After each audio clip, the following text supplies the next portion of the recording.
Administrator بلدیہ ملیر عبدالحلیم جاگرانی نے کہا ہے کہ جشن عید میلاد النبی پر عاشقان رسول صلی اللہ علیہ وسلم کو جہاں دل کی گہرائیوں سے مبارکباد دیتا ہوں، وہیں ہم مسلمانوں کے لیے ایک بہت بڑا دن ہے۔ بلدیہ ملیر نے بھی عاشقان رسول صلی اللہ علیہ وسلم کو جہاں بلدیاتی سہولتیں فراہمی کو یقینی بنایا، وہیں افسران و ملازمین نے بھی آقا رسول صلی اللہ علیہ وسلم کے دن پر اپنی ذمہ داری پوری کرنے کی ہر ممکن کوشش کی۔ ان کا کہنا تھا کہ آقا رسول صلی اللہ علیہ وسلم کی جشن آمد کا یہ موقع ہے اور یقینی طور پر بلدیہ ملیر کیسے پیچھے رہ سکتی تھی، اور یہی وجہ ہے کہ ہم اپنے عاشقان رسول صلی اللہ علیہ وسلم کے لیے تمام تر سہولتوں کی فراہمی کو یقینی بنانے کی ہر ممکن کوشش کی۔ تمام دستیاب وسائل کو جہاں بروئے کار لائے، وہیں Sindh solid waste management board کو بھی حرکت میں رکھتے رہے تاکہ عاشقان رسول صلی اللہ علیہ وسلم کو ایک صاف ستھرا ماحول فراہم کیا جا سکے، جس کی ہماری ذمہ داری تو بنتی ہے،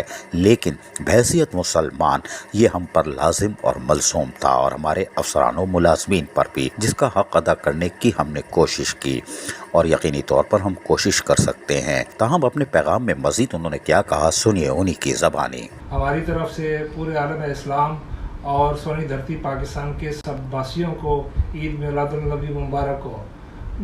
عید سیلیبریشنز جو ہوتی ہیں، جو برتھ ڈے سیلیبریشنز جو ہوتی ہیں، نام ہی خوشیوں کا ہوتا ہے، تو اللہ تعالیٰ کا لاکھ لاکھ احسان ہے، اللہ تعالیٰ نے یہ دن ہمیں عطا کیا۔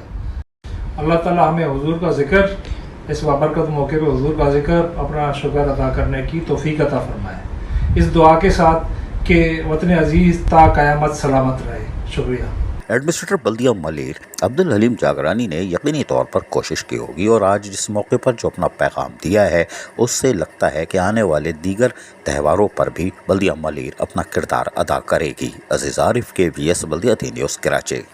ایسی ہی خوبصورت ویڈیوز فیوچر میں حاصل کرنے کے لیے ریڈ بٹن پر کلک کر کے اور بیل آئیکن کو پریس کر کے ہم سب کے سبسکرائبر بننا مت بھولیے۔